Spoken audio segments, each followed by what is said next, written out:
ഇനി next cough വരക്കുന്നത് എങ്ങനെയാണെന്ന് നോക്കാം. ആദ്യത്തെ പോലെ തന്നെ 1.5 ഇഞ്ച് ലെങ്ത്തുള്ള 2 ലൈൻസ് വരച്ചു കൊടുക്കുക. അതിൻ്റെ ഇടയ്ക്കുള്ള ഗ്യാപ്പ് എന്ന് പറയുന്നത് മുകൾ ഭാഗത്ത് 1 ഇഞ്ചും താഴെ ഭാഗത്ത് 1 ഇഞ്ചിൽ കുറവ് വരുന്ന രീതിയിലാണ് വിടുത്തെടുത്തിട്ടുള്ളത്. അതായത് ഒരു ഇഞ്ചിനേക്കാളും ഒരു ബ്ലോക്ക് കുറവ് വരുന്ന രീതിയിലാണ് താഴത്തെ വിടുത്തെടുത്തിട്ടുള്ളത്. ഇനി നമുക്കത് ലൈൻസിൻ്റെ താഴെഭാഗം ജോയിൻ ചെയ്ത് കൊടുക്കാം. ഇനി താഴെയുള്ള കഫിൻ്റെ ഭാഗം കൂടി ഒന്ന് വരച്ചു കൊടുക്കാം. കഫ് വരയ്ക്കുമ്പോഴും 2 സൈഡിലും ചെറിയൊരു ചെരിവ് വരുന്ന രീതിയിലാണ് വരച്ചു കൊടുത്തിട്ടുള്ളത്.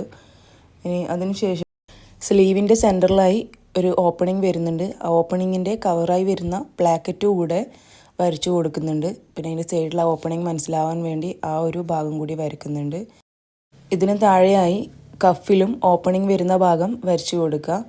കോണായിട്ട് വരച്ച് സെൻറ്ററിലായിട്ട് ഒരു കോണ് പോലെ വരച്ചിട്ടുള്ളതാണ് ഓപ്പണിങ്ങിൻ്റെ ഭാഗമായിട്ട് വരച്ചിട്ടുള്ളത്. ഇനി സ്ലീവ് ഓപ്പണിംഗ് എന്നുള്ള രീതിയിൽ താഴെ ആ ഒരു കേവായിട്ടൊന്ന് വരച്ചു കൊടുക്കുക. ഇപ്പോൾ ഈ വരക്കുന്നതാണ് കഫിൻ്റെ ഭാഗത്തുള്ള ഓപ്പണിംഗ് ആയിട്ട് വരച്ചിട്ടുള്ളത്. ഇതിൻ്റെ സെൻറ്ററിലായിട്ടാണ് നമ്മൾ ബട്ടൺസ് വെച്ച് കൊടുക്കുക. ഇനി നമുക്കതിൻ്റെ ആ ബട്ടൺസിൻ്റെ ആ ഒരു ഭാഗം വരച്ചു കൊടുക്കാം.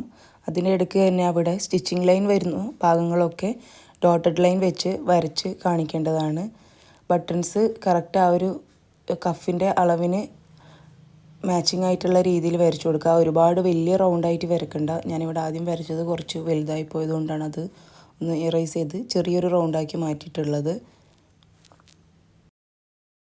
ബട്ടൺസ് വരച്ചു കൊടുത്തതിൻ്റെ ആ ഒരു ഭാഗങ്ങളിലും സ്റ്റിച്ചിങ് ലൈൻ മെൻഷൻ ചെയ്ത് കൊടുക്കുന്നുണ്ട്. ആ ഭാഗത്തൊക്കെ ഡോട്ടഡ് ലൈൻ വെച്ച് ഒന്ന് വരച്ചു കൊടുക്കാം. ഇനി ആ സ്ലീവ് ഓപ്പണിൻ്റെ പ്ലാക്കറ്റ് വരുന്ന ഭാഗത്തും സ്റ്റിച്ചിങ് ലൈൻ മെൻഷൻ ചെയ്ത് ഡോട്ടഡ് ലൈനായിട്ട് വരച്ചു കൊടുക്കാം. ഇനി നമുക്കൊരു ഡാർക്ക് പെൻസിൽ എടുത്ത് എല്ലാ ഭാഗവും ഒന്ന് ഡാർക്കാക്കി കറക്റ്റ് ഷേപ്പൊക്കെ ലെവലാക്കി കൊടുത്ത് വരച്ചു കൊടുക്കാം. ഇനി നമുക്ക് ഈ കഫിൻ്റെ നെയിം ഒന്ന് എഴുതി കൊടുക്കാം. ക്ലാസിക് ഷർട്ട് കഫ് എന്ന് ഈ കഫിൻ്റെ താഴെയായിട്ട് നെയിം എഴുതി വെക്കാം.